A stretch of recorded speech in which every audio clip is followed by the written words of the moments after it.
Começando mais um Give Talks, do meu lado mais uma vez o Laerte, desejo um seja muito bem-vindo pro pessoal de casa.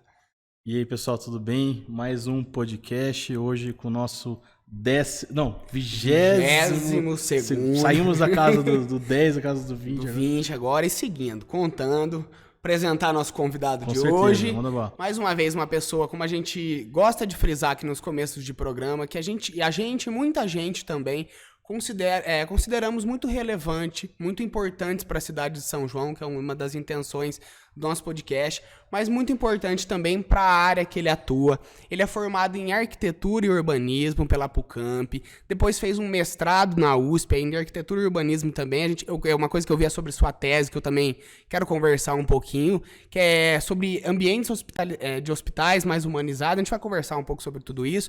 Ele é presidente do CONDEFIC, daqui de São João da Boa Vista, né, o Conselho de Defesa do Patrimônio Histórico e Cultural aqui da cidade, membro do Conselho de Urbanismo Municipal, também é muita coisa, gente. Membro do Conselho de Urbanismo Municipal. Ele é professor da Unifeob, tem a própria empresa, que é a 412Q, de arquitetura aqui na cidade. Coordenador também. Coordenador de urbanismo, do curso de arquitetura. arquitetura e urbanismo da Unifeob. Seja muito bem-vindo, Ricardo Siaco. Muito obrigado pela presença e pela participação. Bom, eu que agradeço pelo convite de estar aqui, estou muito contente. Estava até comentando antes da gente começar a gravação aqui, né? Um formato, pelo menos para mim, novo, podcast. Então, aproveitar e parabenizar vocês pela iniciativa, achei muito legal. E agradeço por estar aqui. Espero contribuir bastante aqui com o nosso bate-papo. Enfim. Sem dúvida vai. Antes da gente ir direto pro assunto, vamos falar as coisinhas que a gente tem que falar. O Give Talks é uma realização da produtora Jaguari em parceria com a Hello Mark e com a Octa Soluções. Então você que quer conhecer um pouquinho mais do nosso trabalho, acesse nossas redes sociais, nosso Instagram, nosso site oficial. São todos os próprios nomes das empresas, produtora Jaguari, Hello Mark e Octa Soluções. E o nosso estúdio aqui de podcast e a nossa produção estão disponíveis para alocação, caso você tenha interesse em produzir o seu próprio programa, né? Além disso, a gente está aberto aí a apoiadores, caso você tenha interesse, também entre em contato. Lembrando que o programa está indo ao ar também na Jovem Pan aos sábados pela manhã, e você que quer a versão completa, a gente está no YouTube toda quarta-feira às 7 horas. Acessa lá, a gente também está disponível no Spotify, no Deezer e no Google Play. Vamos começar a nossa conversa agora. Ricardo, eu queria falar logo desse começo, uma coisa que você me falou antes da entrevista começar, que eu queria trazer para a entrevista, era a certeza que você tinha em relação à arquitetura quando você foi fazer a faculdade, né? Uma coisa que não é tão comum assim entre os jovens, essa certeza. Eu queria saber da onde que ela veio, o que te levou até essa vontade, né? Bom, vamos lá. Isso é verdade, né? Então, eu desde molequinho, sei lá, 12, 13 anos, não me lembro ao certo, mas desde de moleque eu sempre sabia que eu queria fazer arquitetura. Uma decisão que eu tomei lá atrás e fui me apaixonando, né? E eu acho que muito do que me influenciou, acho que tem dois fatores que influenciaram demais nessa minha decisão. Primeiro que aqui em São João, não sei se vocês sabem, tinha um arquiteto muito legal chamado Joaquim Melo, ele já faleceu, né? E esse arquiteto fez a minha casa, a casa dos meus pais, na verdade, né? E eu era e sou ainda apaixonado pela casa dos meus pais, assim, muito bem planejada, muito confortável, enfim. E aquilo me chamou a atenção. Eu falei, poxa, o arquiteto faz a diferença, né? E aí, o tempo foi passando e eu tenho dois irmãos mais velhos. Eu sou de uma família que eu sou o filho mais novo e os meus dois irmãos mais velhos são engenheiros civis. Um atua na área, o outro não. Mas o fato é que eu sempre envolvido vendo eles fazerem as coisas de faculdade, depois da faculdade mexerem com obras e tudo mais, e eu meio que tomei a decisão, falei, não, é com isso que eu quero mexer, mas eu não quero ser engenheiro não, eu quero ser arquiteto, baseado nessa diferença que eu vi do ambiente onde eu morava, por uma casa projetada por um arquiteto, fez muita diferença para mim. E ali, é lógico, a gente mora numa cidade privilegiada no aspecto de quantidade de construções, qualidade de construções, e aí eu começava a reparar, andava por São João, pelos bairros novos. Na época não tinha os condomínios fechados, tinha o bairro legalzão para visitar, era o Sapato Branco na época, acho que vocês nem sabem do que eu estou falando, né, que é o bairro ali do Santo André, e eu ficava viajando por ali, vendo as casas, e enfim, e aí eu resolvi fazer arquitetura, né. Depois entrei na faculdade, eu vi umas surpresinhas, mas surpresas positivas.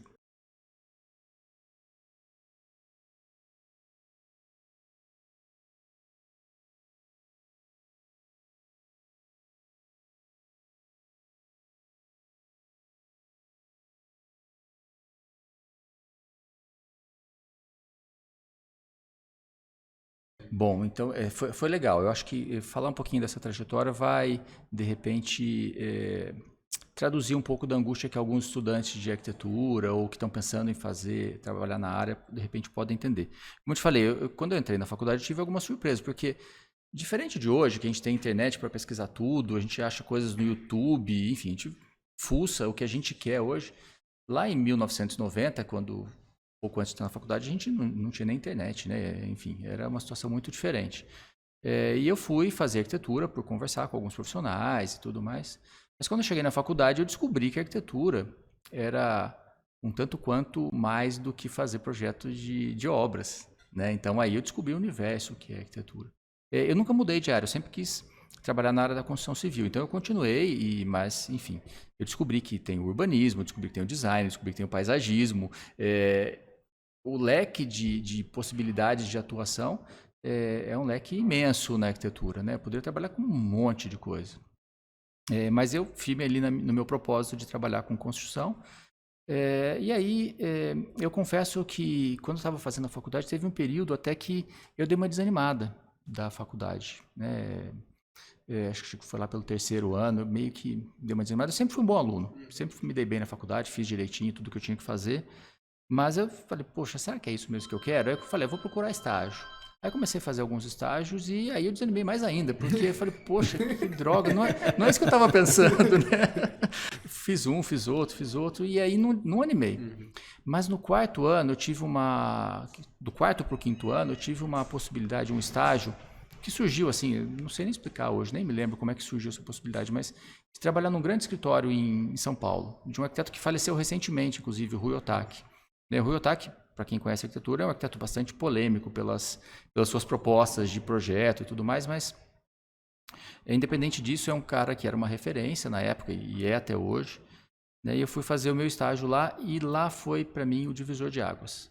Por que foi o divisor de águas? Eu não defendo, nem sou apaixonado pelos projetos, pelas obras dele. Eu sou um admirador da pessoa, do Rui, que era um cara assim, absolutamente inteligente, criativo. É um cara encantador de se conversar, de se conviver. Mas no estágio que eu fiz lá, fez a diferença na minha vida profissional pela seguinte característica. Foi lá que eu percebi que a gente não podia ter medo de propor nada, a gente não podia ter medo de ter ideias, que a gente tinha que propor o que realmente a gente acreditava que tinha que propor. Né? Foi lá que eu entendi que aquela minha visão de trabalhar com arquitetura estava certa. Eu falei, poxa, peraí, então dá certo. Se dá certo para ele, dá certo para qualquer um. Né? E, bom, enfim, fiz o estágio no último ano de faculdade, do 4º para o 5º ano, e aí me formei, não continuei no estágio, porque também tinha uma certeza quando eu fui fazer faculdade, que eu queria voltar para São João. Né? Eu fui estudar em Campinas, mas eu sempre quis voltar para São João. E voltei, montei o meu escritório, né? E deu certo, esse lance que eu aprendi no estágio deu certo. Assim, eu comecei a propor umas coisas diferentes, umas coisas mais ousadas. Eu comecei a não ter medo de sair do que todo mundo faz, né? De arriscar. Inovar, né? De inovar, e, enfim. Deu certo, eu estou aí há quase 30 anos trabalhando, sinal de que deu certo, né? Então, eu acho legal contar um pouquinho dessa história. E aí, eu sou professor também, né? Eu vivo falando para os meus alunos. Poxa, ó, não fica só na faculdade, vai entender como é que a coisa funciona lá fora, porque a faculdade é um pedaço. Prática, né? É um pedaço pequeno, inclusive, né? Do que é o mundo da arquitetura. E essa situação que você comentou no meio do curso, tô em dúvida. Eu acho que, sei lá, 98% das pessoas passam, sabe? Porque vai ter uma hora que você vai se questionar sobre tudo aquilo, porque é o que você pretende fazer para a vida, em teoria. E olha, que interessante. Eu sempre soube que eu queria fazer arquitetura, fui fazer e aí lá desanimei. Então, assim, olha, quem está numa situação dessa, independente de qualquer profissão, qualquer área que esteja estudando, enfim, é super normal. Eu acho que o conselho que eu dou aqui é busque ver outros pontos de vista. Acho que é isso que é importante. Eu não sei, às vezes a faculdade a gente fica numa bolha ali, né? E esse contato seu ali aquele ambiente que é controlado ali e tal, né? Tem as suas limitações. A hora que foi pro mercado, o que te encantou foi esse profissional que estava ali inovando da forma dele. Exatamente. A faculdade que eu fiz é uma faculdade muito legal. Né? Na época era e hoje ainda é uma faculdade muito legal. Mas é isso que você falou, ela ainda é distante da realidade. né? Então, a realidade é algo que não se trata na faculdade, né? Se trata, mas se trata de uma maneira muito informal, né? distante mesmo. Daí quando a gente sai quando eu saí da faculdade, por ter feito esse estágio, a realidade não foi tão chocante, não foi tão impactante na minha vida, foi positivo, foi legal. Eu queria fazer uma pergunta. Me fala uma coisa. Quando a gente, né, o pessoal faz a faculdade, a arquitetura, pô, você fez uma boa faculdade. Por que voltar para São Paulo? Às vezes a gente fala assim, pô, tem um mercado, que a gente fala muito de São Paulo, várias oportunidades, ou talvez outra região. Chamava Por que chamavam de volta para São João da Boa Vista? Sabe o que é legal de trabalhar com arquitetura? É que é o seguinte, eu quis voltar para São João, mas eu não queria trabalhar só em São João. Ok. Né? E deu certo o plano. Vou explicar por que deu certo. Porque quando a gente trabalha com arquitetura, a gente pode trabalhar em qualquer lugar. A gente pode fazer obra em qualquer lugar. A gente não precisa estar fisicamente nesse local o tempo inteiro. Né? E eu entendi isso. Né? Inclusive por essa experiência que eu tinha lá nesse escritório, porque ele tinha obras no país inteiro. E uma das coisas que eu adorava, inclusive, era viajar para ver obra. Né? Então eu falei, eu quero isso para mim. Tem esse bônus aí. E desde então, desde que eu montei o escritório, e até hoje, eu posso dizer o seguinte, o lugar que eu menos trabalho é São João. Por mais que eu tenha meu escritório seja aqui, né? Então a minha base é aqui, onde eu produzo, onde está a equipe que hoje já não trabalha mais para mim, hoje já são meus sócios, né? Hoje o escritório não é o escritório do Ricardo, já é um escritório de arquitetos associados. Então esta base é aqui em São João, e eu percebi que a gente consegue criar aqui de São João tudo que a gente precisa para qualquer lugar do país que a gente for trabalhar, do lugar do mundo, na verdade, né? Eu me lembro quando, assim, nem tudo é um mar de rosas. Quando a gente começa a trabalhar, a gente tem essas dificuldades, tem os perrengues e é normal, tá tudo certo, né? Mas eu trabalhei muito tempo em São Paulo. Quando eu falo trabalhei muito tempo, não mudei para São Paulo, mas eu passei bastante tempo fazendo obras em São Paulo. Tem obras até hoje, tem obra acontecendo neste momento lá em São Paulo.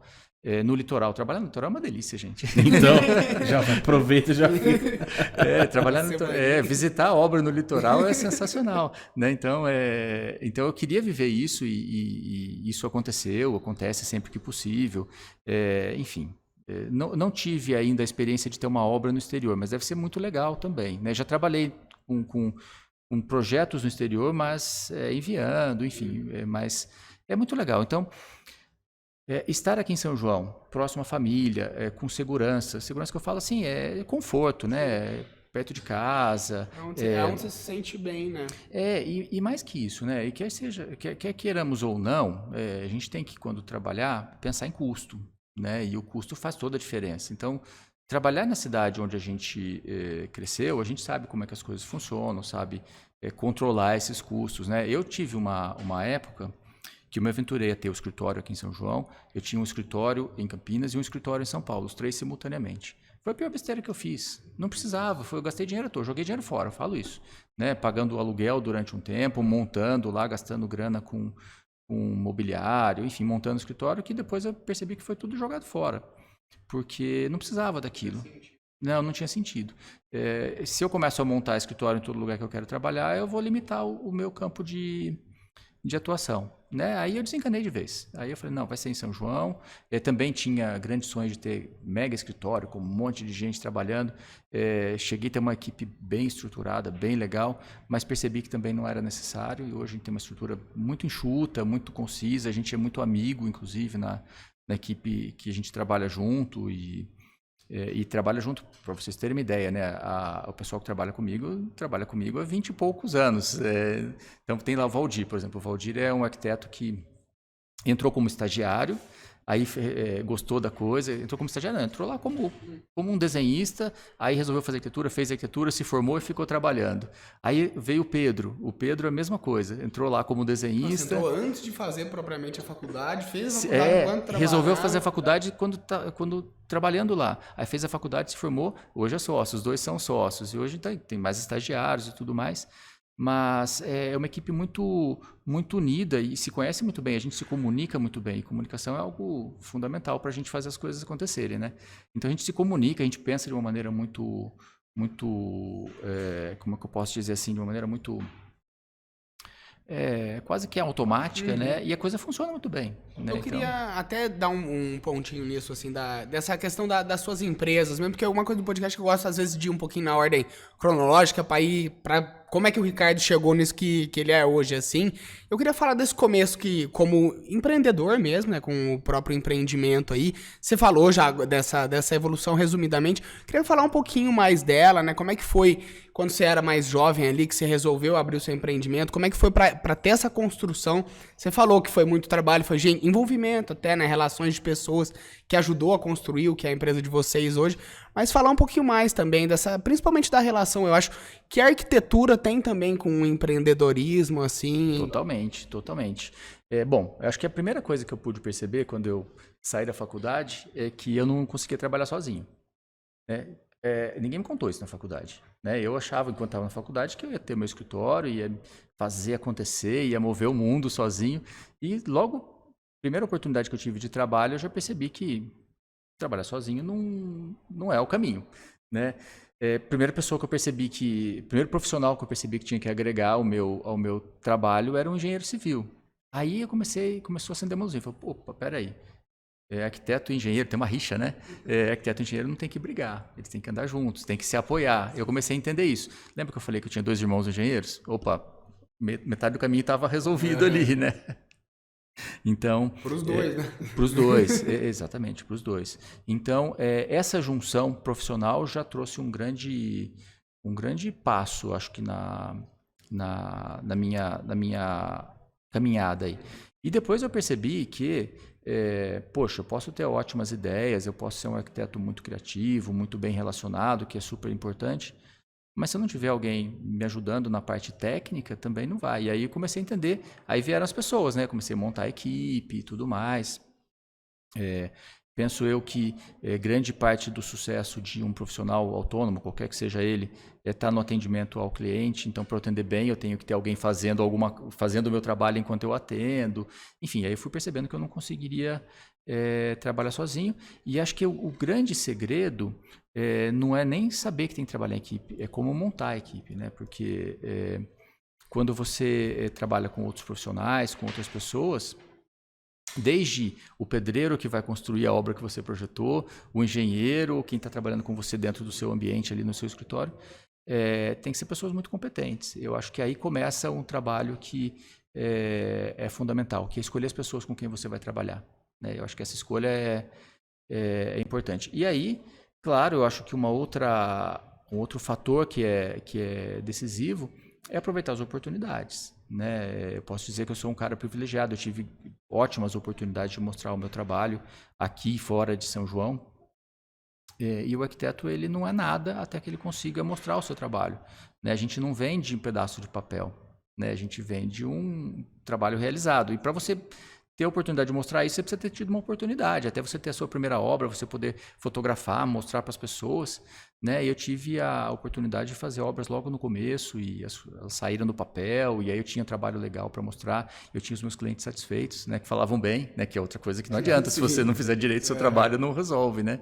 Então, eu tinha o boca a boca ali, dos meus clientes, tinha as minhas obras para mostrar, e isso foi somando, e a coisa foi andando, e vai embora, e não para mais. Em relação, eu tenho uma dúvida, porque a gente vê muitos arquitetos mesmo que seguem a carreira com o próprio escritório, que decidem tomar essa frente do próprio negócio. Tem alguma coisa no curso de arquitetura hoje que é voltado para isso hoje em dia ou não? Sim, então, aí, lembra que eu falei para vocês que quando eu me formei existia uma distância muito grande entre realidade e universidade? Sim. Né, na faculdade que eu fiz?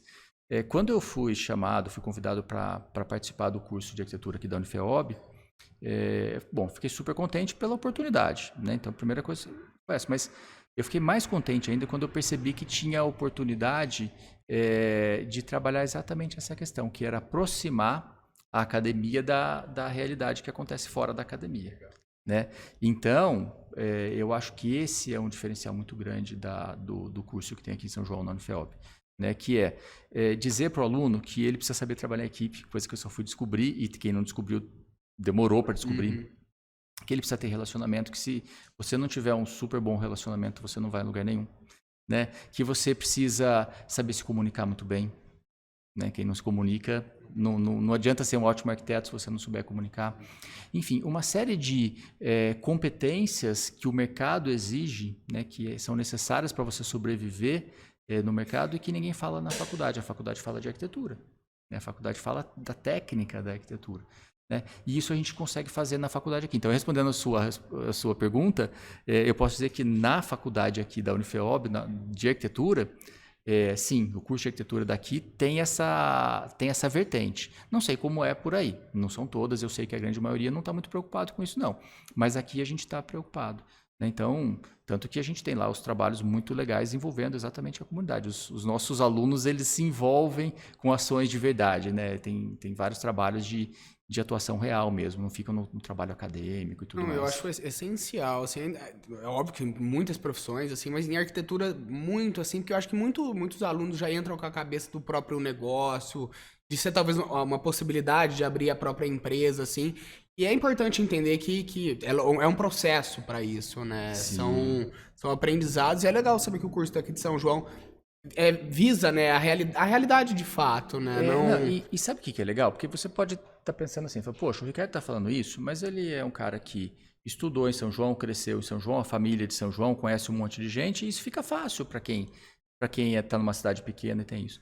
Só que isso deu certo quando eu fui trabalhar em Campinas, isso deu certo quando eu fui trabalhar em São Paulo, isso deu certo quando eu fui trabalhar em Minas. Então, assim, você começa a construir o relacionamento, começa a mostrar o seu trabalho, fazer a coisa acontecer, construir as suas equipes lá nesses locais e dá certo. Ou seja, não é porque a gente está em São João e a gente conhece todo mundo aqui em São João por ser uma cidade, hoje nem tanto, né? Mas na época menor, né? Que as coisas dão certo. Não é papo furado, a coisa dá certo mesmo, né? Bem legal. Ô, Ricardo, uma coisa que eu vi você comentando, que eu acho que, pelo que eu entendi, que foi decisivo no teu sucesso aí, e também, lógico, foi o que te atraiu também, tipo, mudou sua decisão ali de permanecer no curso e concluir, é que você poderia inovar. Então, pelo que eu entendi, assim, o que te marcou o Ricardo Ciacco na sua trajetória é que você, nos seus projetos, resolveu inovar. Eu queria, a pergunta é a seguinte: até que ponto a gente pode inovar? Porque eu acho que eu não sei, né? Por exemplo, esse profissional que você falou, que você tem gente que talvez não gosta dos projetos dele e tal. Mas, porque às vezes a pessoa, beleza, como que eu posso dizer? Você está com um cliente ali, você está com um projeto, e você tem a tua identidade, o teu trabalho, o que você acredita. Como que a gente consegue ali, até que ponto, como que é essa relação de o que o cliente quer, o que você pode inovar? Eu queria entender um pouquinho isso, como é que você trouxe esse equilíbrio? Não sei se eu consegui passar. Bom, primeiro não tem receita. Se tivesse receita, eu estaria rico, né? Vendendo isso, mas não tem receita. Mas tem algumas estratégias que a gente usa, eu pelo menos uso para conseguir. Quando a gente fala em inovar, a gente está pensando em formas futuristas, materiais mega de tendência e não necessariamente está vinculado a isso, né? A gente também imagina automaticamente, quando a gente está falando de inovação, a obras de grande custo, de padrão elevado e tudo mais. E, na verdade, no meu ponto de vista, não é isso a inovação na arquitetura, não é isso, pelo menos não é a minha proposta quando eu faço os meus projetos, as minhas ideias. Né? Eu sigo muito a linha de surpreender. Tá? Então, primeira coisa, né? Quando a gente fala de arquitetura, é importante que para quem está nos ouvindo, que entenda que quando a gente fala de arquitetura, a gente fala que está lidando com pessoas. Né? Então, se eu estou projetando uma casa, eu estou projetando uma casa para uma família. Se eu estou projetando um edifício escolar, eu estou projetando para um grupo de alunos. Então, a primeira coisa é entender quem está lá dentro. Né? Isso é um pouco de arquitetura. Então, a gente faz algo voltado para alguém. E quando a gente começa a entender isso, a gente começa a pensar em formas que efetivamente surpreendem. Quando eu falo de criar surpresa, não é de criar impacto, né? Algo bonito que enche os olhos. É também, lógico que é, né? A estética está ligada a tudo isso. Mas não só. Né? Lembra que eu falei da minha casa, que era um espaço que eu gostava muito? Marcou tanto que definiu a tua vida, basicamente. Exatamente, fazer as pessoas gostarem dos espaços, se apaixonarem pelos espaços, quererem utilizar os espaços. Né? Então, eu busco muito isso nos meus projetos. Quer seja numa residência, quer seja lá na FEOB, num espaço lá, sei lá, biblioteca que a gente fez lá, por exemplo, recentemente. É que as pessoas queiram ficar lá. Então, tem toda essa questão. Agora, o que é mais legal disso tudo, e eu sou apaixonado por isso, é que isso não está vinculado ao padrão de obra. Tá? Porque existe um estigma, né, de que arquiteto é o profissional que trabalha para a elite, né, para casa de quem tem grana e tudo mais. E ok, tem esse filão de mercado, não tem problema nenhum com isso, eu atuo nesse mercado, mas assim, eu não estou preso a ele. Por que eu não estou preso a ele? Porque eu defendo muito um outro ponto de vista, que a gente precisa fazer isso para qualquer pessoa. Então, você fala assim, Ricardo, você já fez casas pequenas, casas modestas? Já, eu trabalho, inclusive adoro trabalhar com Minha Casa Minha Vida. Não é nem Minha Casa Minha Vida mais que chama, mas a gente acaba usando lá o rótulo do Minha Casa Minha Vida, que é aquela casa para pessoa que tem recursos muito limitados. E aí eu falo para vocês, gente, dá para fazer uma casa Minha Casa Minha Vida, né, com área reduzida, com recurso reduzido, com muita qualidade. A pessoa que vai morar, a família que vai morar naquela casa, vai ser tão satisfeita com aquela casa quanto uma pessoa que constrói uma casa de 500, 600, 1.000 metros quadrados num condomínio fechado. Porque funciona para ela, né? Exatamente. E aí a gente começa a entender, eu pelo menos começo a entender que a arquitetura não necessariamente está vinculada... É mais legal fazer arquitetura para quem não tem grana do que para quem tem. Vou explicar por quê. Isso é uma afirmação tanto quanto polêmica. Não é que é mais legal, é que é mais necessário para uma pessoa que não tem grana ter um arquiteto trabalhando para ela do que para uma pessoa que tem grana. Trabalhar quando você tem grana é fácil. Né? Ser criativo quando você tem limites é mais difícil. E isso é muito legal. Esse desafio exige mais o arquiteto. Exatamente. Então, assim, eu costumo dizer muito para os nossos alunos, ela fala, olha, quem mais precisa de arquiteto não é quem tem dinheiro, é quem não tem.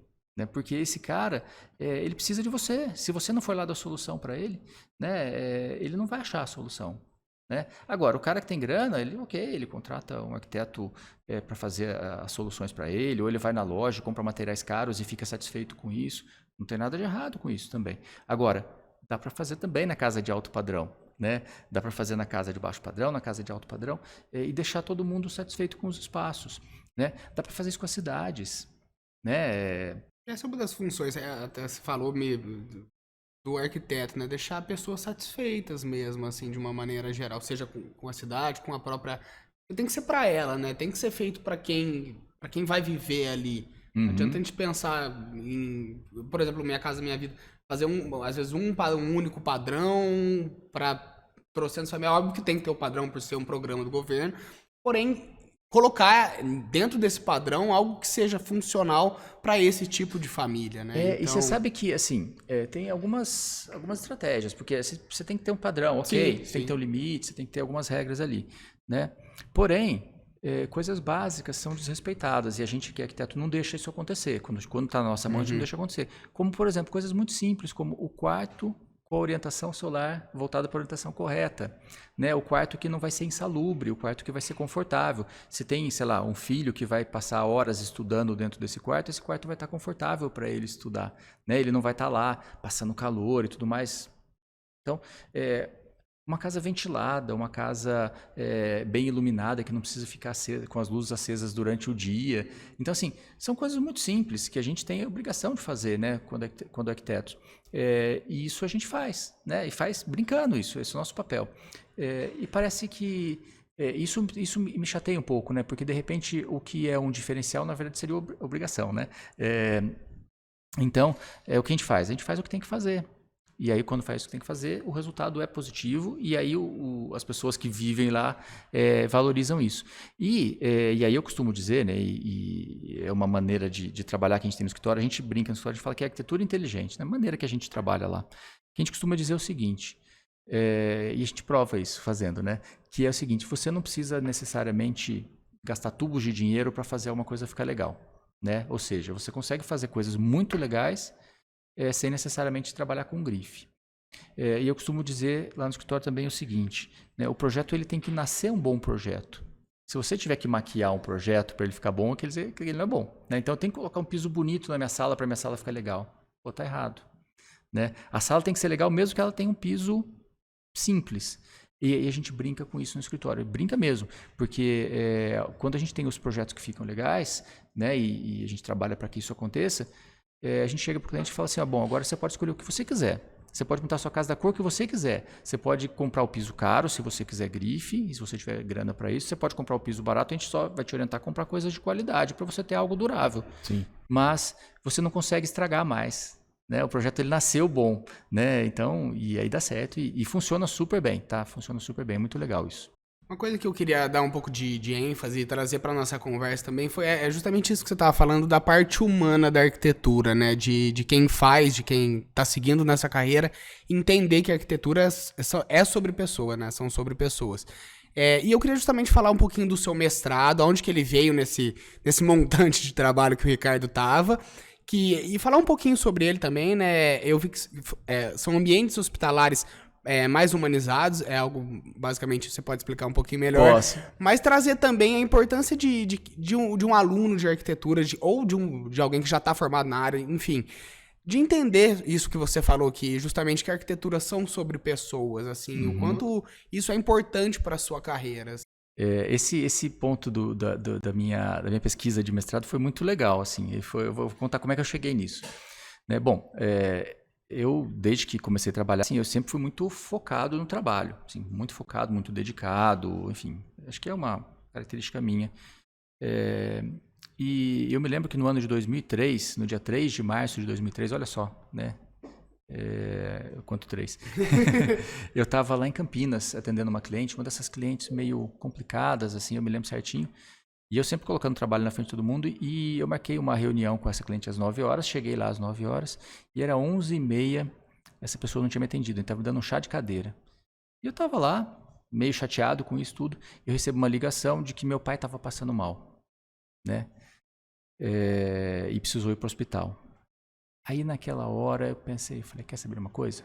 Dane-se os clientes chatos, eu vou cuidar do que importa para mim. E corri aqui para São João para ver o que estava acontecendo e tudo mais. Não precisava de mim, tinha minha mãe, tinha meus irmãos, mas eu queria vir. Né? E vim para cá e o fato é que o desenrolar dessa situação, que meu pai teve um problema de saúde muito grave, né? E 2003 foi um ano muito ruim para mim profissionalmente falando, porque eu definitivamente... quando ele precisou ser hospitalizado, fora de São João, era um caso muito, muito grave, né? E eu tomei uma decisão. Eu falei, eu vou deixar o meu trabalho de lado e vou cuidar de quem precisa, né? Da família, dar suporte para minha mãe, que estava praticamente morando no hospital e tudo mais. Isso queimou um pouco o meu filme na época. Teve alguns clientes que ficaram chateados comigo, até hoje estão chateados, mas enfim, a minha consciência está muito tranquila com isso. Mas por que eu estou falando isso? Porque eu passei muito tempo dentro do hospital nessa fase. Foi 1 ano e meio que eu praticamente morei dentro do hospital, de diversos hospitais e tudo mais. E aí, eu com o escritório bombando, cheio de obra, cheio de projeto, cheio de cliente, naquele momento eu deixei tudo isso de lado, né? Tinha uma equipe lá cuidando disso tudo, fazendo a coisa acontecer, mas teve um impacto. E eu me lembrei de uma frase que meu pai sempre falava, vai fazer mestrado, né? E eu nunca dava bola para ele, porque eu não tinha nem tempo para isso, né? E eu falei, olha que legal, de repente eu posso fazer uma pesquisa nesses ambientes que eu estou vivendo aqui, porque eu comecei a perceber o seguinte, quem está doente, não meu pai especificamente, mas quem está doente ou quem está acompanhando uma pessoa doente, está num estado de sensibilidade muito alterado, né? No estado, acho que um dos maiores estágios de sensibilidade ali. E essas pessoas o ambiente que elas frequentam influencia demais, né? No caso do paciente na recuperação, na cura, no caso de quem está acompanhando, no bem-estar mesmo, né? De estresse, anti-estresse e tudo mais. E eu comecei a reparar demais nisso, né? E comecei a reparar em alguns hospitais por onde eu passei que os ambientes eram mais legais e que minha mãe ficava melhor, eu mesmo me sentia melhor e tudo mais. Comecei a frequentar, infelizmente, algumas UTIs, né, e percebia que algumas UTIs tinham janelas para você ver o que está acontecendo lá fora, e meu pai reagia melhor do que numa UTI que não tinha ligação nenhuma com o local totalmente fechado, a ponto de ele olhar no relógio, está marcando 3 horas, ele fala assim, são 3 horas da manhã ou 3 horas da tarde, né? E eu comecei a perceber tudo isso, falei, nossa, olha como os espaços influenciam na vida das pessoas, né? E comecei a me interessar por isso. Eu falei, quer saber de uma coisa? Falei, eu vou fazer a vontade do meu pai, vou fazer o mestrado, né? E vou trabalhar nessa área. E comecei a pesquisar a influência dos ambientes nas pessoas que utilizam esses espaços. Não só o paciente, mas também você imagina, quanto tempo passa uma enfermeira dentro do hospital? Quanto tempo passa um médico dentro do hospital? Quanto tempo passa um acompanhante dentro de um hospital? Né? E essas pessoas precisam de um mínimo de conforto. E aí a minha dissertação de mestrado veio nessa linha, de criar, entre aspas, de propor um manual com pelo menos algumas práticas que transformassem esses espaços em espaços mais humanizados. E aí, o que foi legal dessa história toda é que depois da pesquisa eu percebi que, bom, se eu estou olhando para um ambiente cuja as pessoas precisam muito, né, cujas pessoas estão de uma sensibilidade altíssima, quando as pessoas estão numa situação mais normal, dentro de uma casa, dentro de uma escola, dentro de um ambiente de trabalho, isso também tem influência. Então eu comecei a trazer isso para os ambientes normais, né? E isso influenciou demais na minha maneira de propor espaços, na minha maneira de entender os espaços, enfim. Foi muito legal, foi uma experiência extraordinária, foi muito, muito joia. E o que foi legal, mais legal ainda, é que depois quando eu fiz o mestrado, fiz uma pesquisa, fui muito feliz nessa pesquisa, foi um momento, aquela história, um momento ruim que virou bom, né? E depois, alguns anos depois, surgiu aqui o curso de arquitetura aqui na Unifeob, e aí estava eu lá com o meu mestrado, na área acadêmica, e, poxa, aí casou tudo, né? Porque daí eu, além disso tudo, ainda me envolvi com a área acadêmica, foi muito legal. Você tinha essa vontade já, ou foi algo que surgiu devido ao convite? Então, vontade eu não tinha naquela época. Por quê? Porque eu estava muito focado nos projetos, muito focado nas obras e tudo mais, então não é que não tinha, eu não me atentava para essa área. Mas aí eu comecei a olhar e falei, poxa, eu sou filho de professora, meu pai é professor, o meu irmão é professor, a minha esposa é professora. Alguma coisa está indicando aí. Peraí, será que tá...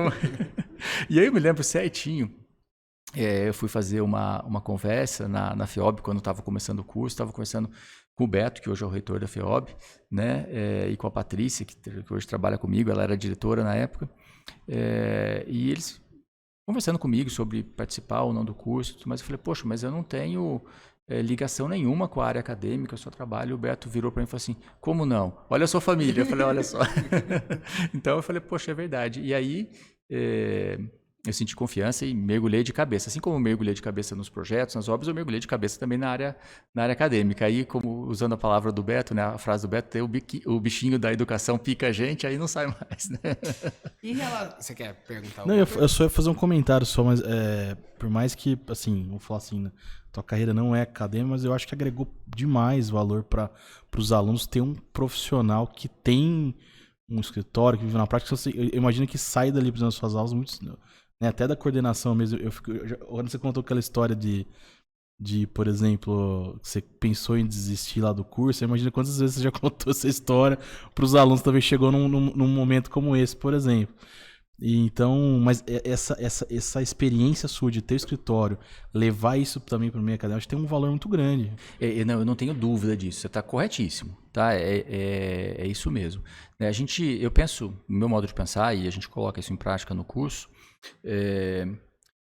a gente não consegue ter professores que sejam desvinculados da realidade que acontece fora da faculdade. Né? É lógico, tem os professores de teoria, tem os professores das áreas teóricas, e é lógico. Não desmerecer. É extremamente necessário. Mas ter também profissionais que atuam fora da faculdade e trazem a experiência do dia a dia para os ateliês, né? Na arquitetura a gente não tem sala de aula, a gente tem ateliê, né?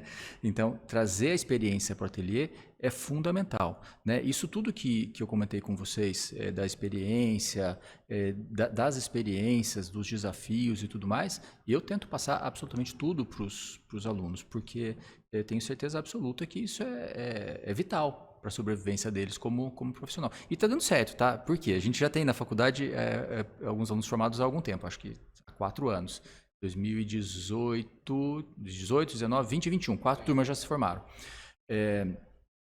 E assim, eu vejo uns meninos arrebentando, eu fico tão feliz, porque é sinal de que deu certo, assim, arrebentando mesmo, assim.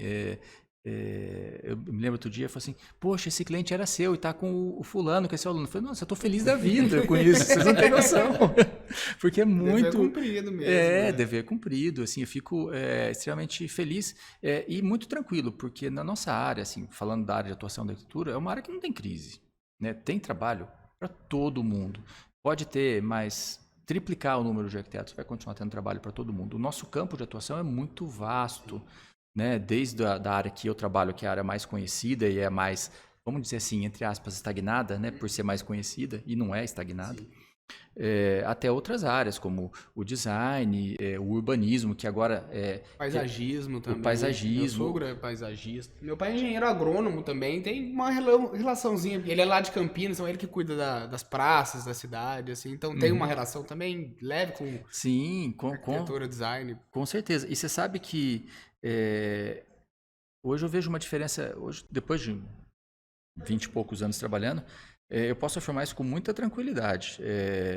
Eu li uma pesquisa do CAL. O CAL é o Conselho de Arquitetura e Urbanismo, né? A gente era ligado ao CREA. Em 2010, a gente deixou de ser ligado ao CREA, separou dos engenheiros e tem um Conselho só de Arquitetura. Então, foi um divisor de águas ali em 2010. De lá para cá, a gente tem algumas áreas de atribuição que são muito específicas da arquitetura.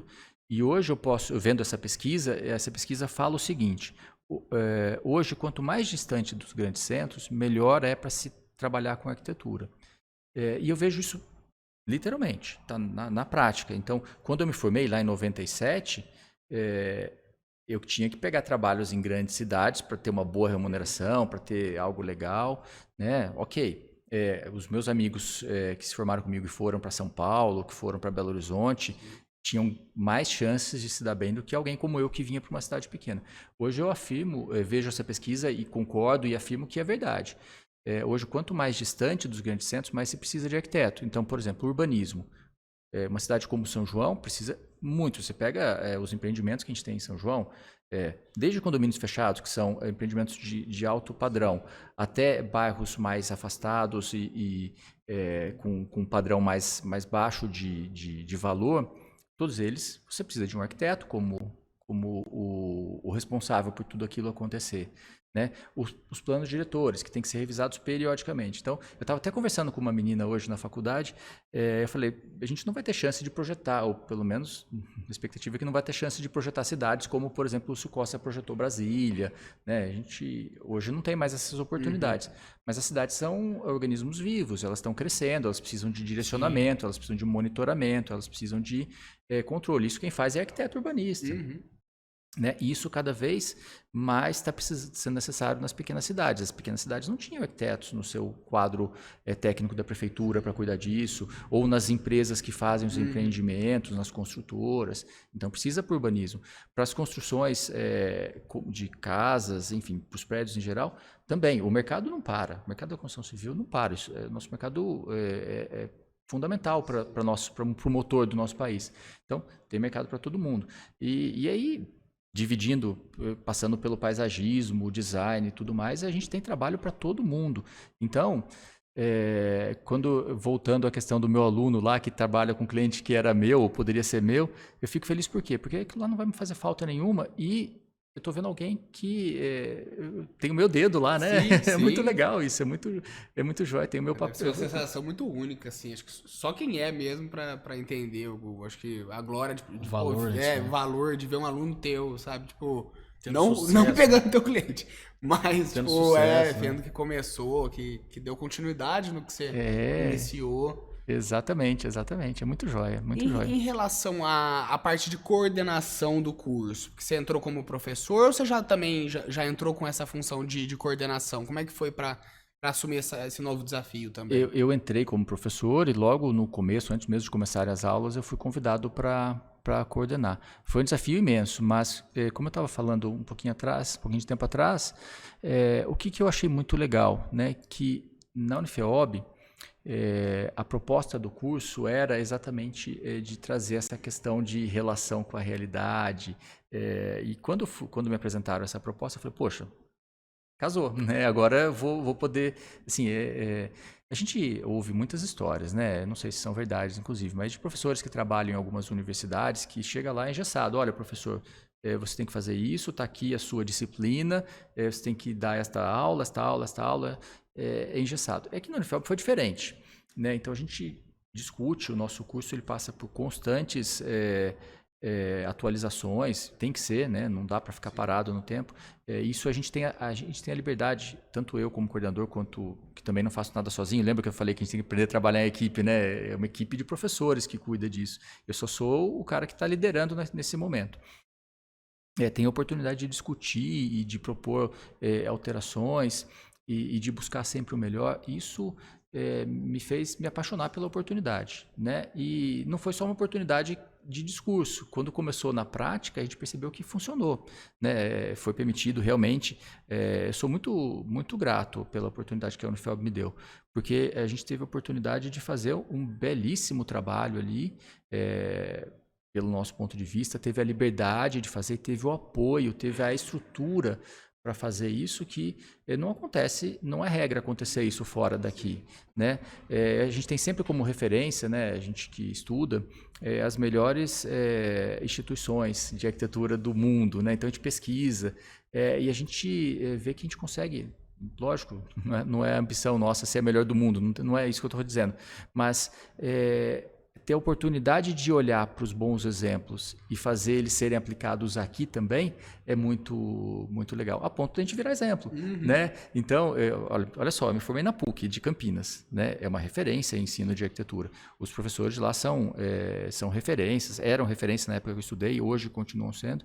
Hoje, um dos coordenadores, que lá não é um coordenador só, né? São 2 coordenadores. Um deles é da minha turma.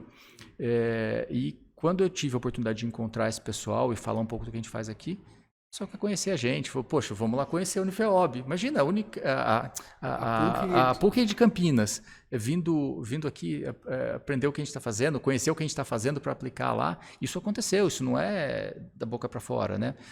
Poxa, uma outra referência que a gente tem, Belas Artes, em São Paulo, né? Uma faculdade de elite e tudo mais. Sim. Recebeu alguns alunos nossos lá de transferência. O coordenador me ligou um dia e falou, se apresentou, você é carregado e tudo mais. Poxa, eu estou com 2 alunos seus. O que você está fazendo com eles aí? Porque eles são muito diferenciados. Eu falei, vem aqui conhecer. Ele falou, eu vou. Então assim, isso está acontecendo. É referência demais, né? Eu então estudei lá na frente, né? A SPM que eu fiz lá é de frente mesmo. Assim, eu tinha um contato bastante com o pessoal de lá também. Então, olha, quando você vê essas coisas acontecendo, não foram só essas 2 vezes, né? Foram muito mais vezes. Você começa a perceber, poxa, valeu a pena. Eu estou extremamente feliz com a oportunidade que eu tive de estar liderando aí o time de professores no curso de arquitetura, de estar fazendo um trabalho sério, um trabalho que está dando resultados assim que a gente se orgulha, né? Não é brincadeira, não, viu, gente? É muito legal. Então, parabéns mesmo por fazer parte disso. A gente ouve muito falar da arquitetura daqui de São João. Confesso que não sabia que era tanto assim, mas e é um curso novo, bem assim, tem quanto tempo? Tá com 4 Ele começou em 2013. Vamos falar assim, relativamente comparado com, por exemplo, direito, acho que foi um dos primeiros. Sim. Já tem vou falar assim, para chegar ao ponto de já se tornar referência de duas faculdades gigantescas. Num curto espaço de tempo. Isso aí foi um trabalho. Não, pra vocês terem ideia, fazendo propaganda, tá, gente? Mas tem que fazer propaganda do meu trabalho. Mas a gente gravou com o João Otávio, acho que muito dessa liberdade eu vejo pela sabe, a visão que ele tem. Claro. Eu acho até essa. Eu tô vendo agora, ele até comentou, às vezes eu acompanho ele tá fazendo um tour aí, acho que eu vi, tá fora do país, fora do país, acho que tá falando das universidades lá fora. Então ele é um cara que ele vai visitar, e eu acho a cultura da FEL fantástica. Mas o que você fala? Comenta, desculpa, eu cortei você. Esqueci o que eu ia falar. Não, mas até juntando com o que você falou, assim, acho que bate muito no que você falou de buscar referência, sabe? Não tem que ter vergonha de olhar. O João falou muito isso aqui, sabe? A gente não tem que ter vergonha de olhar pra uma coisa boa e querer trazer ela, sabe? Exatamente. Tipo... O João e o Beto, né? Hoje o Beto, o reitor, até o ano passado era o João. Eles têm uma visão muito diferente da educação, mas muito diferente, né? Eu estou falando isso do curso de arquitetura porque é o curso que eu coordeno, mas não é só o curso de arquitetura, né? É a Unifelb. A gente vê evoluindo muito, sabe? Eu acho que sempre foi muito bem falado na cidade, óbvio, mas vê nos últimos anos, acho que uma evolução, assim, sabe? Em qualidade de curso, de quem forma também, em qualidade de profissionais que vem formando. Parece que o que já era bom estão conseguindo evoluir. Eu acho que passa muito por isso que a gente estava conversando, de entender a realidade, né? De saber que vai além da teoria ali, que ela é essencial também, ponto. Mas que a gente precisa estar começando a trazer para as universidades a parte prática da coisa, né? E sabe o que é legal? Assim, lá em 2013, quando a gente começou esse projeto de arquitetura, a gente tinha essa visão diferente da instituição, que batia com a minha visão e por isso que deu certo. Acho que foi um casamento legal. né? Mas também não foi algo que aconteceu lá em 2013 e ficou naquilo. Como eu falei para vocês, a gente tem a oportunidade de estar revendo e remexendo e ajustando e reformando, né? Os alunos falam assim, poxa, cara, tem mudança de novo no curso. Tem, e vai ter sempre, se não tiver, tá errado. Nós tava falando de tecnologia, essas coisas, a gente começou por cada coisa que evolui, vocês têm que acompanhar de alguma forma, né? Exatamente. Então, essa é a busca, né? A gente sabe que se a gente fizer o curso tradicional, conteudista, teórico lá, que é o que acontece na maioria dos casos, ok, mas isso não... Que interesse vai ter o aluno em ficar lá assistindo 3 horas de aula sentado na carteira lá, naquele sistema como a gente estudou lá na época que a gente era criança, né? Tudo está diferente, né? O conteúdo está acessível a todo mundo. Agora, como usar esse conhecimento, né? Eu estava falando hoje, eu estou falando disso porque hoje eu estava conversando com uma aluna, uma pessoa interessada em fazer a faculdade, né? E estava conversando com ela. A gente parte muito do pressuposto de que se você não aprende alguma coisa e aplica, isso se perde, né? Então a gente faz na faculdade exatamente isso, aplicar o conhecimento adquirido. Acho que essa é a grande diferença. Quando você não faz essa aplicação, isso vai se perder, isso você vai de repente tirar uma nota boa numa prova que não vai servir para nada. Agora, depois que você aprendeu e você sabe para que serve, para que usa, né? Vou dar um exemplo de um cálculo, né? Não é minha área de engenharia, mas você vai calcular uma viga metálica, sei lá, não sei que tamanho lá, e você aprende a fórmula, você aprende tudo, na hora que você chega na obra, se você não sabe para que era aquela conta que você aprendeu, danou-se, né? E a diferença está assim, né? Você errou, cai. Você mata pessoas. De fato. É verdade. Né? Então, é uma responsabilidade muito grande ensinar. E eu acho que quando as pessoas confiam na gente, é isso que acontece com os alunos, né? Os alunos confiam na gente para a gente ensiná-los. Quando eles confiam na gente, nossa responsabilidade é muito grande, né? Eles têm que sair daqui com a capacidade de arrebentar lá fora, né? E esse é o nosso papel. Se a gente não fizer isso, a culpa não é deles, a culpa é nossa. Né? Fomos nós que não fizemos o nosso papel. Então vamos lá, vamos fazer o nosso papel. Acho que essa é a nossa busca constante. Não, eu tenho certeza que vocês estão fazendo já, cumprindo muito bem esse papel na cidade e vai continuar sendo assim muito por ver o que vocês fazem. O trabalho que o João fez, o trabalho que o Beto está fazendo, o trabalho que vocês, como professores, a gente recebeu o Carioca também. A gente vê o cuidado que a faculdade e que as pessoas que estão lá, sabe? É uma coisa além de, eu escutei sobre a FAI, sabe? Agora a gente conversando, conhecendo mais as pessoas, a gente entende o porquê que ela tá chegando aonde ela tá chegando. Eu queria trazer umas... Antes da gente ir pro intervalinho, última pergunta. Eu queria comentar um negócio. Então vai o seu primeiro. Assim, uma coisa que eu tenho meio que... você sabe que isso aqui é uma escola pra gente, né? A gente conversa muito sobre isso, que a gente tá aqui batendo esse papo aqui e a gente aprende com as pessoas. A gente tem essa característica de querer aprender. E aí eu fico tentando extrair alguns insights dessa conversa e depois até comentar sobre eles. E eu queria trazer 2 insights que peguei aqui de você falando.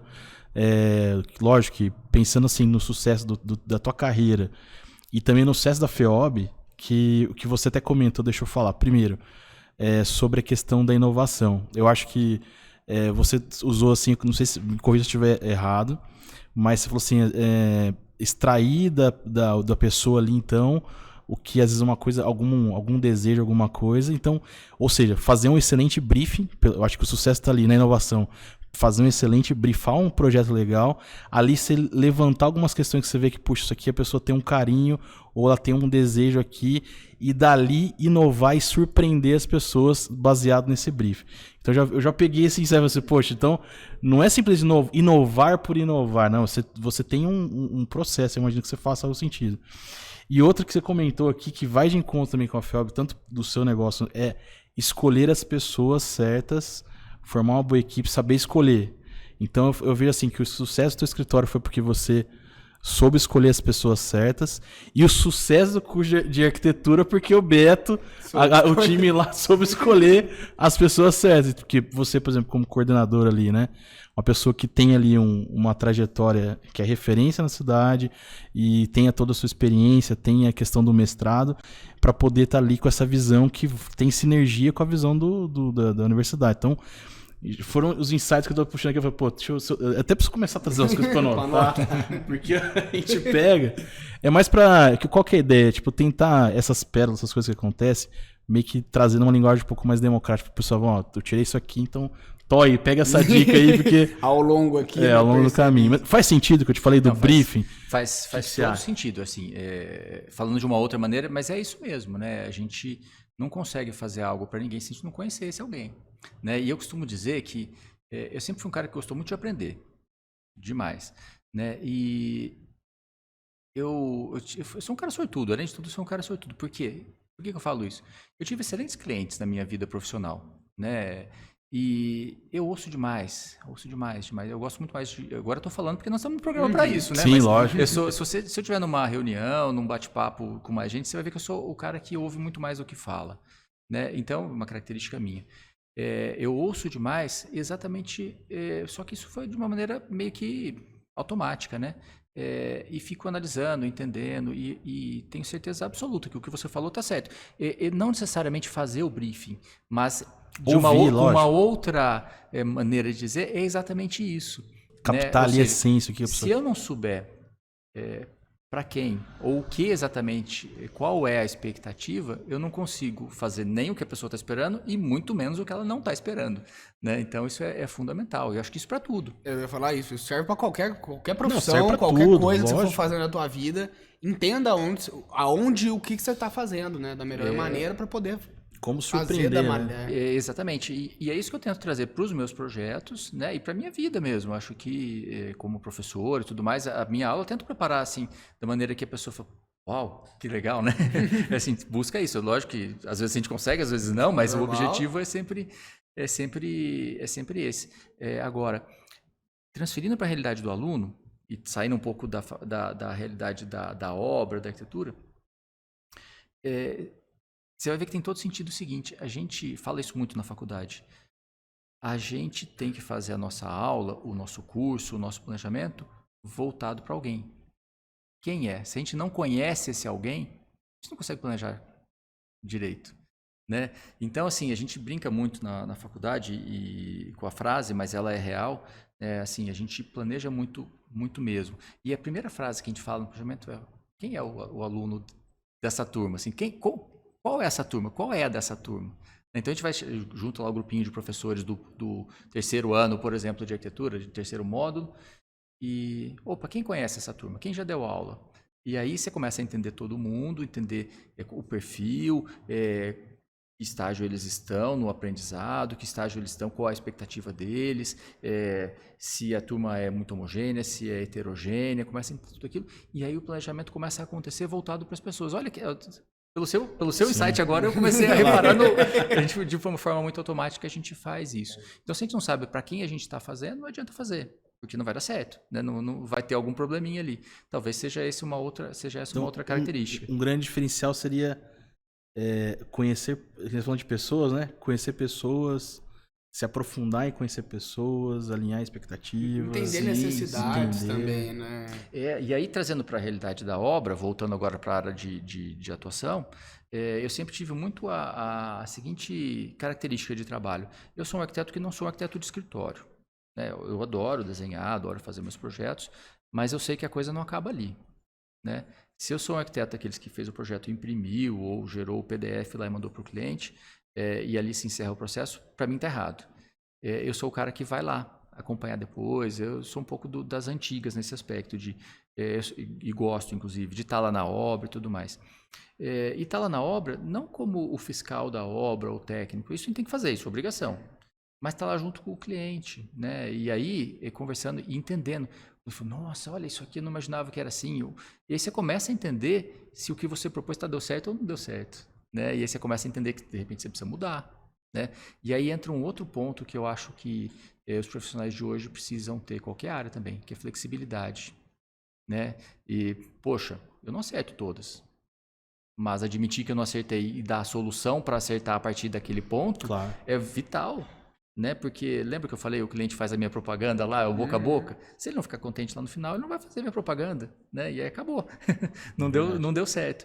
Então, me relacionar com essas pessoas me trouxe muito aprendizado. E eu tive clientes, como eu estava falando, né, ótimos clientes que me permitiram fazer isso, que me remuneraram para fazer isso, enfim, tive boas oportunidades e, modéstia à parte, eu aproveitei muito bem elas, né? Então, isso é bem legal, bem legal. E aí, falando quando você transmite isso, né, formar equipes lá para a realidade do Beto, você me fez um super elogio, né? Você está falando que o Beto contratou um cara muito bom, né? Obrigado pelo elogio, mas eu concordo, eu acho que tem a ver. Acho que o time de professores, a instituição, ela não se faz só pela sua estrutura física, né? Quem faz a instituição são os professores. E acho que... não posso falar por todos os cursos, mas eu acredito que seja uma realidade, assim como na arquitetura, que o time de professores é espetacular. São pessoas engajadas, pessoas competentes, comprometidas, e que fazem a coisa acontecer. Quem está lá, quem faz a coisa andar mesmo é o professor, Sim, né? No dia a dia. Com certeza. Muito bom. Mas é muito legal que a gente passa a entender muita coisa, sabe? Eu acho que uma das coisas legais do podcast é isso. Às vezes a gente faz... uma das funções é entender a pessoa em si, mas por ser da cidade, sabe? A gente começa a entender também algumas coisas da cidade, porque são como são, assim. Eu queria, pra encerrar meio que essa cronologia nossa aqui, depois a gente faz um intervalinho e depois são só mais 2 perguntinhas pra encerrar. Eu queria falar de como é que foi que você chegou a ser presidente da Condefic, repetindo, né, pra quem não sabe, é o Conselho de Defesa do Patrimônio Histórico e Cultural daqui de São João. Queria saber como que foi pra você chegar nessa função, como que você exerce ela também, falar um pouquinho sobre isso, assim, pra gente encerrar suas profissões, né? Tá, vamos lá. Bom, para explicar isso eu vou dar uma voltinha, por favor, para vocês entenderem. Bom, hoje eu entendo de uma maneira muito clara que o fato de ser professor me fez mudar como profissional, né? Eu, sem sombra de dúvidas, eu sou melhor profissional hoje do que eu era 7, 8 anos atrás, antes de começar a ser professor. E por quê? Porque o mercado vai nos levando para alguns caminhos, né? Que a gente vai sendo levado, e a gente cria alguns vícios e tudo mais. Aí quando a gente vira professor, a gente precisa falar a verdade, né? Precisa falar o correto. E aí eu falava, sei lá, tal coisa para um aluno, falei, opa, peraí, mas eu não estou fazendo isso, eu estou falando, mas eu não estou fazendo, né? Bom, se eu estou falando, então eu vou ter que fazer. Então, se eu falo para o aluno que ele tem que ser extremamente ético, isso, que aquilo, eu não posso só falar isso, eu tenho que ser exemplo daquilo que eu faço. Então, eu comecei a melhorar muito, mas muito mesmo, a minha vida profissional, né? E me considero hoje um profissional muito melhor do que eu era alguns anos atrás. Então, assim, primeiro, né, não é só o aluno que aprende na faculdade. Você está falando que você aprende bastante aqui no podcast, na faculdade o professor aprende bastante também. Tá? Eu me lembro do meu pai que falava assim, poxa, é uma maneira de se manter jovem, ser professor, né? Porque você está em contato com pessoas jovens, se atualizando constantemente, e não só isso, né? Mas também vivendo aquilo, né? Quando você é um profissional que também dá aula, você também tem que colocar aquilo em prática. Então, costumo dizer que hoje o meu escritório é melhor do que era alguns anos atrás. E por que eu estou falando isso? Só para não perder o assunto lá e a conexão com o Condefic. Porque eu sou um profissional muito ligado às questões contemporâneas da arquitetura. Meus projetos sempre foram mais audaciosos, mais contemporâneos mesmo, essa é a palavra. E nunca na minha vida profissional eu tive a oportunidade de trabalhar com patrimônio histórico, mas nunca me atraiu muito a questão do patrimônio histórico. Lógico, como arquiteto eu sempre soube respeitar e tudo mais, mas é uma coisa que nunca me atraiu. E aí surgiu, por ser professor da instituição, da Unifeob, a oportunidade de fazer parte do Condefic. Eu falei, poxa, e aí volta a questão de ser um profissional melhor. Eu falei, tá aí a oportunidade de eu me envolver com uma área com a qual eu nunca me envolvi, que é a questão do patrimônio histórico e tudo mais, e entender. E foi uma experiência sensacional. Eu estou há 2 anos envolvido com o Condefic, né? E foi uma experiência extraordinária. Aprendi demais.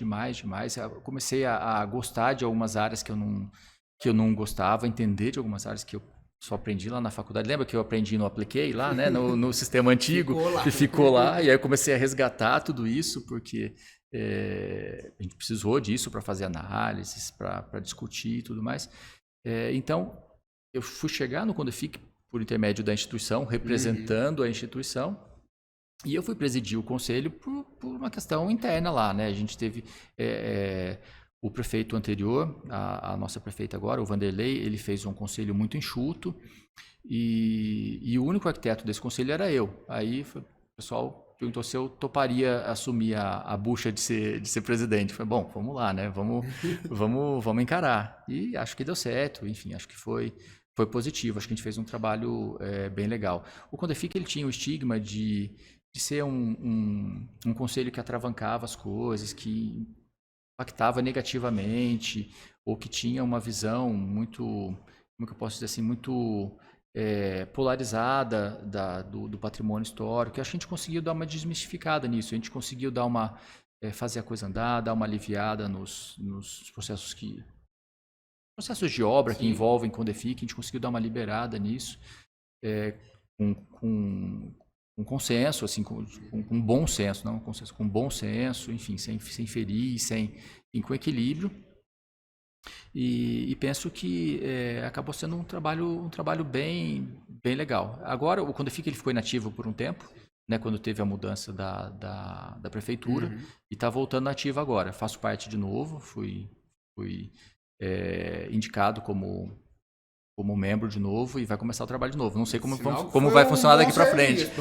Sinal de que deu certo, né? Exatamente. Não, a experiência que ele adquiriu nesses 2 anos tem que estar presente ali, né, pô? Com certeza. Sim.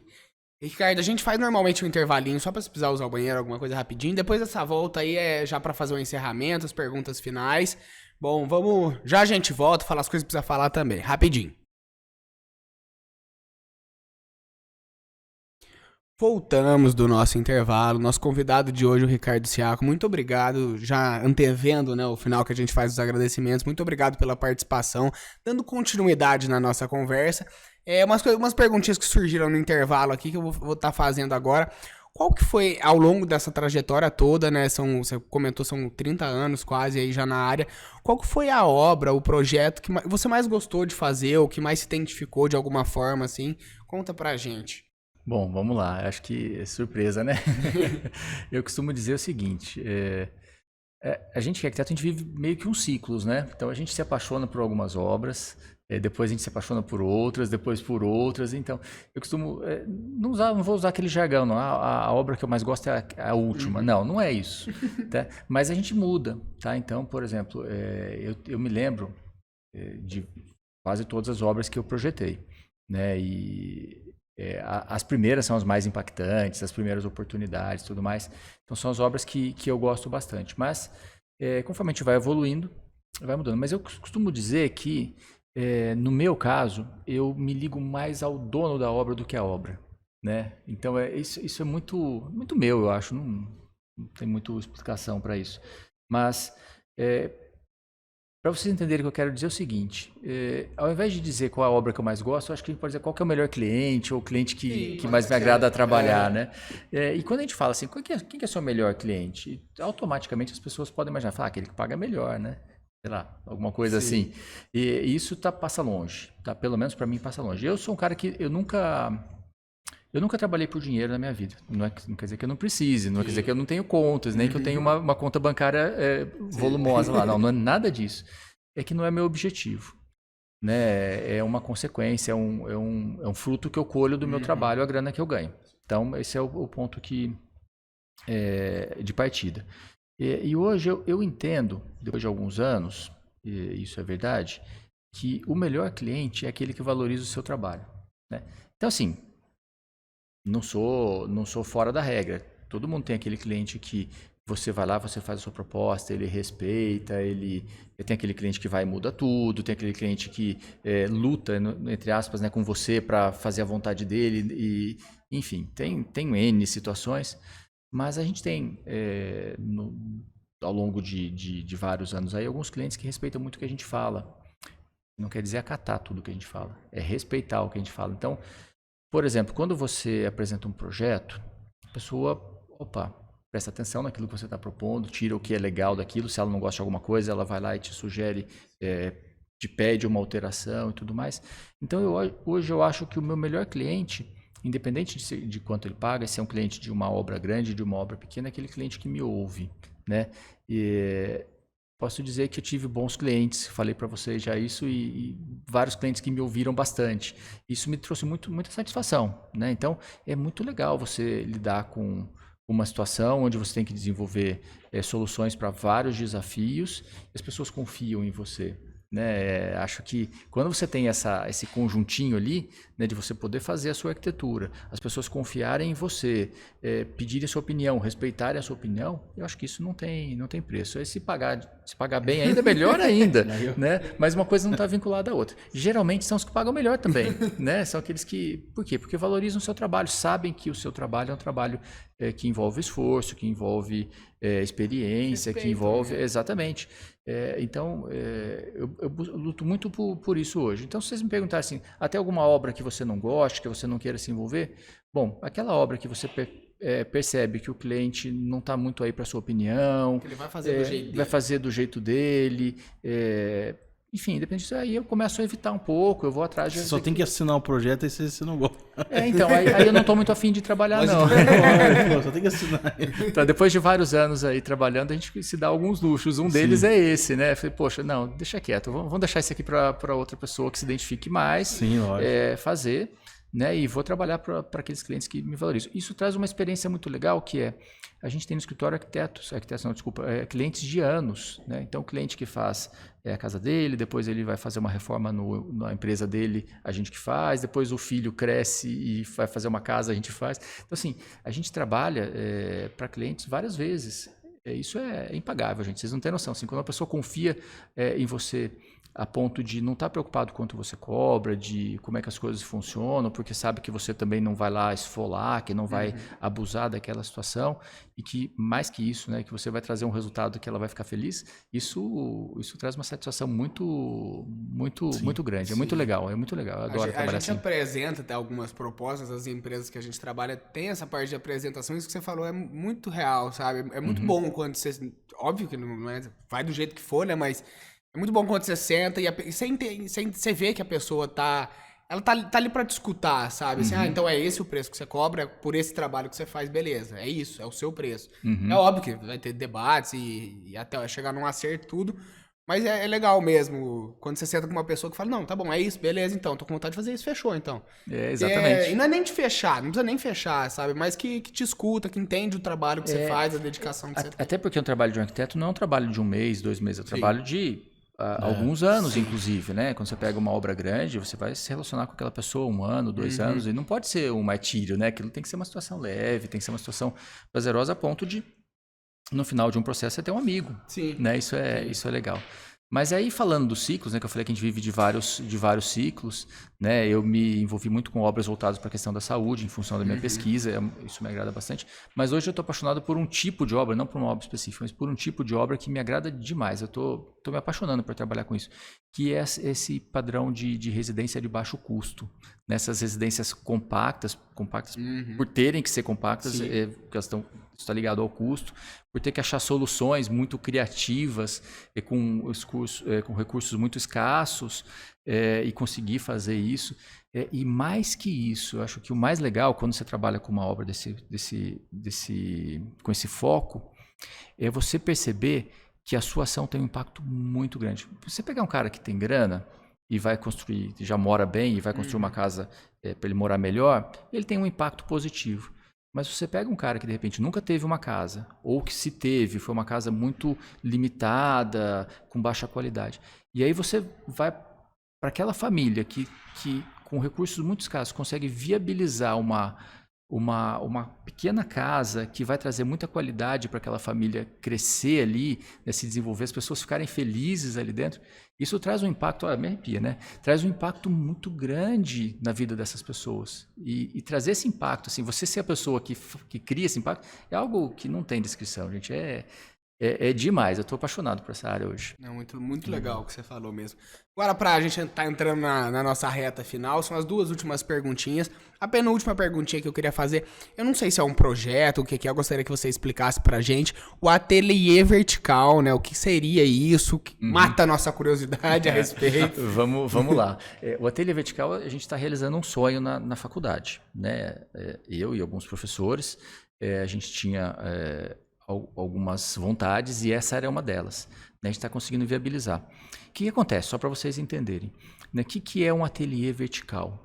Ateliê é o espaço onde os alunos têm a aula, desenvolvem seus projetos e tudo mais. Mas vocês imaginam que um aluno a gente chama de módulo, mas aqui, como não é ambiente acadêmico, eu vou chamar de ano. Um aluno de primeiro ano, ele tem os seus desafios, né, e faz lá com a complexidade que ele precisa. Um aluno de segundo ano, um pouco mais complexo, o terceiro ano, um pouco mais complexo, até que chega lá no quinto ano, ele está desenvolvendo projetos com altíssima complexidade.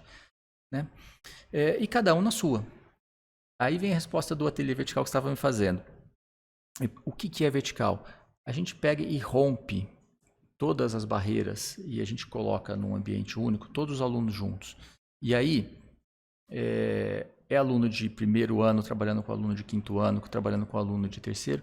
E qual é a proposta do ateliê vertical? Os nossos estudantes, eles têm um dia da semana onde eles trabalham, eles criaram efetivamente escritórios reais. Assim como eu tenho o meu escritório, a gente tem lá no curso de arquitetura 30 e poucos escritórios montados e concebidos por estudantes.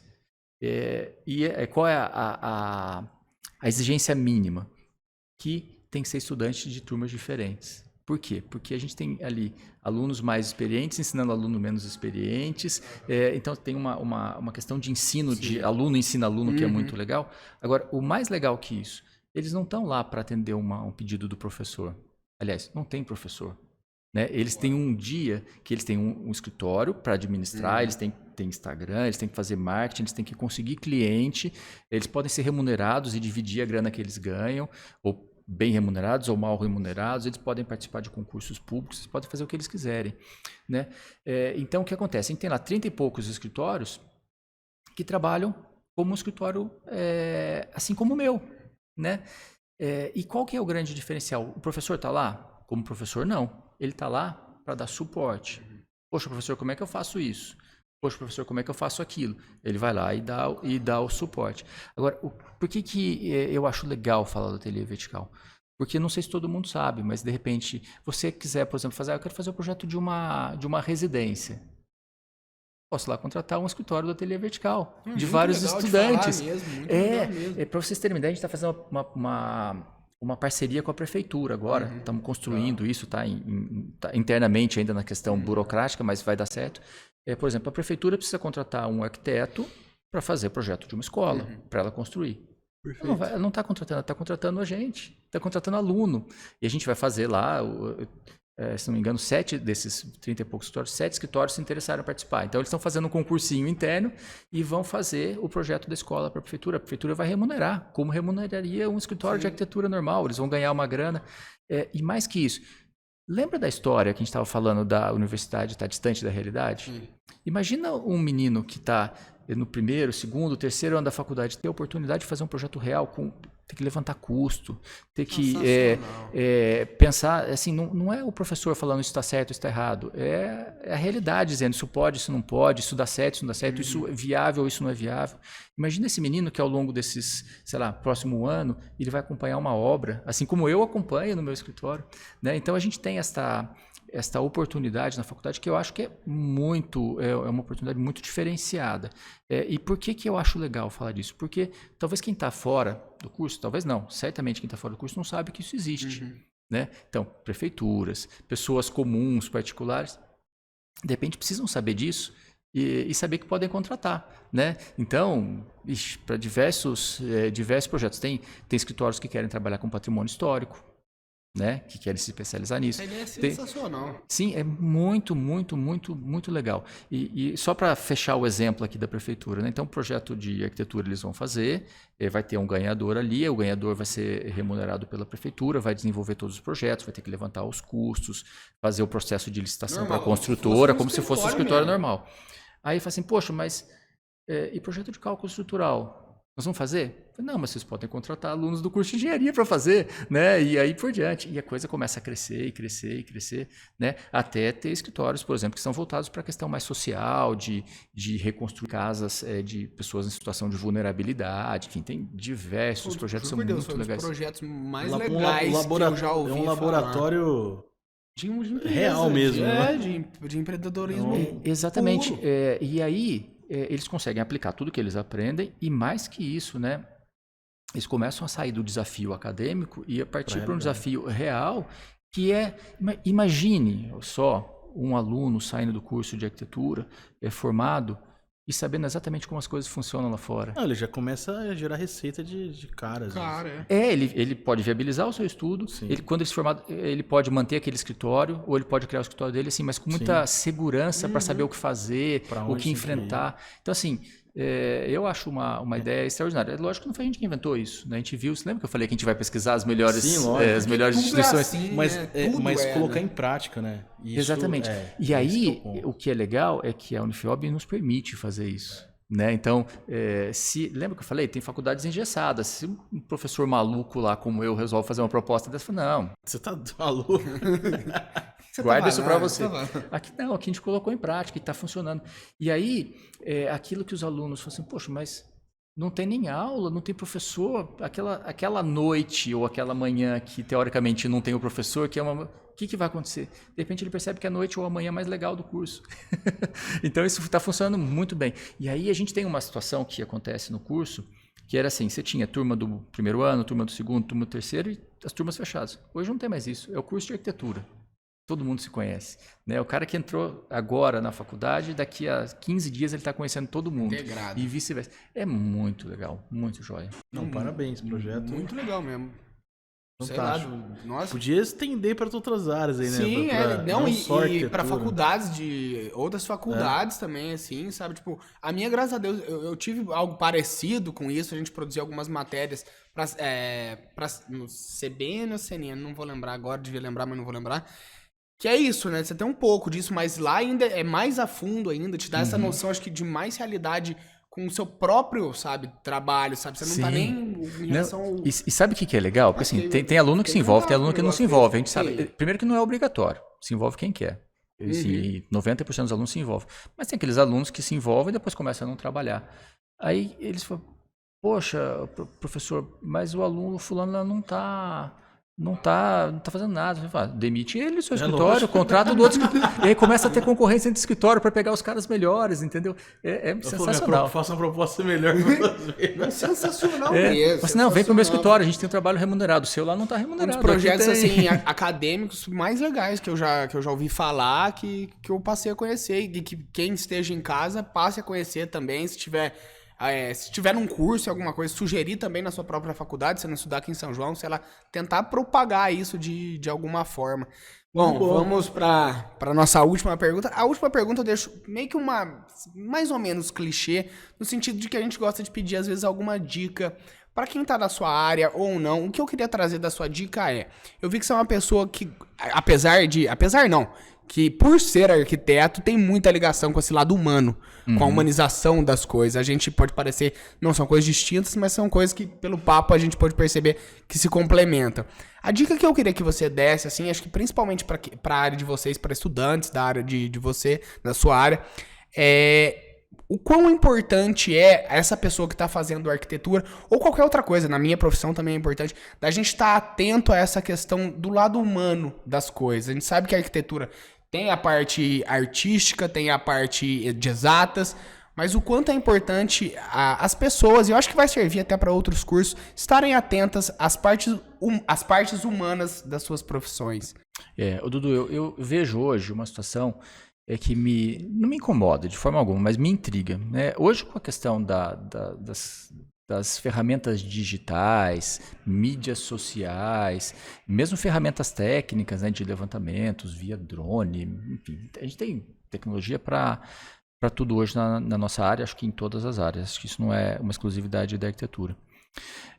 Mas eu vejo um risco grande das pessoas perderem um pouco da sensibilidade. Então, vou dar um exemplo muito prático na arquitetura. Né? A gente vai construir uma casa num terreno X, numa cidade Y, e hoje você tem Google Maps, você tem tudo que você quiser para fazer todos os levantamentos, teoricamente, do seu computador, no seu ar-condicionado, lá na sua tela de 20 não sei quantas polegadas lá, você está feliz da vida e você consegue tudo. Né? Mas eu costumo dizer o seguinte, assim como a gente precisa conhecer quem vai morar naquela casa que você vai projetar, isso, se não acontecer isso, não dá certo, tá mais que provado isso. Use as ferramentas, mas use elas com um certo limite. Né? Então, por exemplo, se você tem que construir num terreno em Águas da Prata, vá até o terreno, né? Lá tem vento, lá tem vizinho, lá tem pessoas passando na rua, que são as pessoas que vão passar com uma certa frequência ali. Lá tem cheiro, lá tem árvore, lá tem vista, né? Que tudo bem, você consegue ver isso de forma virtual, mas você não consegue captar isso da mesma forma presencial.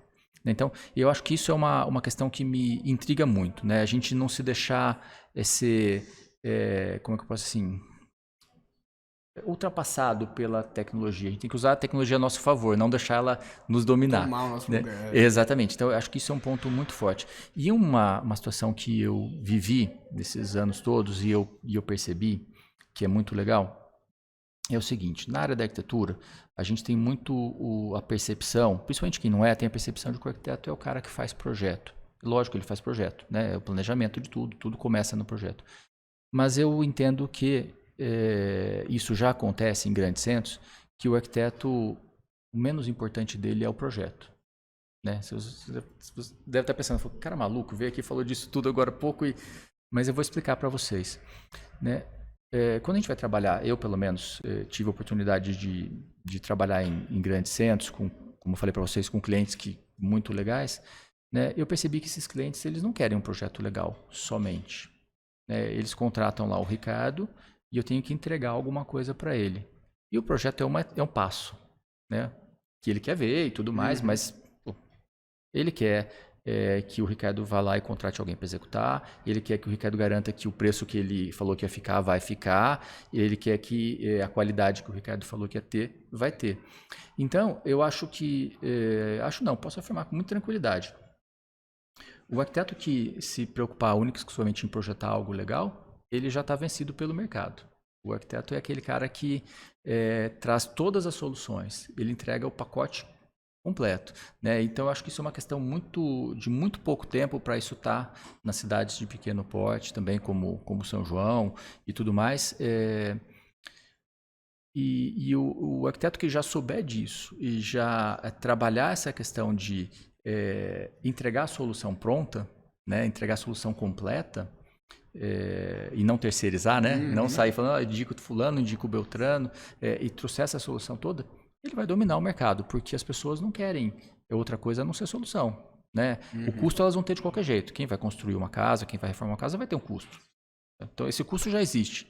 E por que não existir de uma maneira mais facilitada? E aí volta para aquela questão que eu falei para vocês.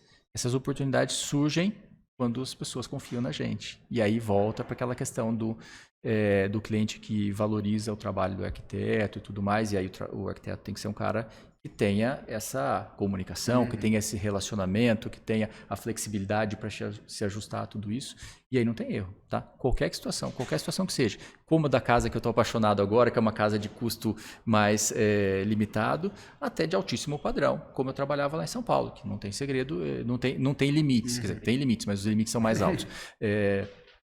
Independente disso, as pessoas querem solução. Então, eu acho que quem começar a entender isso e colocar isso em prática, ninguém segura, não.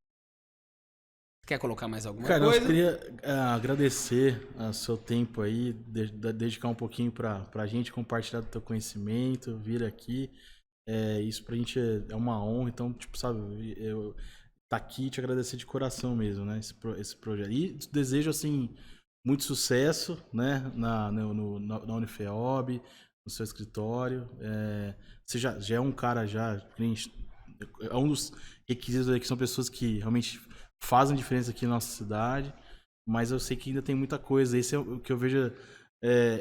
Você fala assim, pô, talvez você tenha, não sei quando você tá, quantos anos, mais ou menos? 47. 47, mas você tem um espírito aí de 18 anos, porque tem um projeto, tal, isso aqui, e eu acho que isso é legal. Eu acho que teu pai, que ele falou pra você, tem razão, que quando a gente dá aula, a gente mantém o espírito jovem, e dá pra ver que você vive isso, não é uma coisa falada, né? É uma coisa que é vivida, e a gente pode perceber isso, e parabéns, e te agradeço de coração. Eu também queria agradecer pessoa física mesmo, agradecer em nome também do Give Talks, mas agradecer eu mesmo, Dudu, agradecendo pela aula que a gente teve, assim, essa sensação que sai. E eu tenho certeza que o pessoal de casa também saiu com a sensação, sendo aluno dos seus ou não, né, saíram com a sensação de uma aula hoje. Agradeço muito o seu tempo, sua disponibilidade e o aprendizado que você pôde passar aqui hoje pra gente. Legal, gente. Na verdade, eu que agradeço, né, a oportunidade. Eu parabenizo vocês pela iniciativa. Muito sucesso também pro podcast aí, né? 20 e poucos, daqui a pouco vai ser 200, 2.000. Espero que seja isso. Desejo que seja. Muito sucesso para vocês. Agradeço a oportunidade e, enfim, foi um prazer. Adorei participar. Foi demais. É isso. Falar as coisas que a gente precisa falar só para encerrar. O Give Talks é uma realização da produtora Jaguari em parceria com a Hello Mark e a Octa Soluções. Siga a gente aí nas redes sociais, são os próprios nomes das empresas. O nosso estúdio de podcast e a nossa produção estão disponíveis para locação caso você queira fazer o seu próprio programa. Então entre em contato com a gente.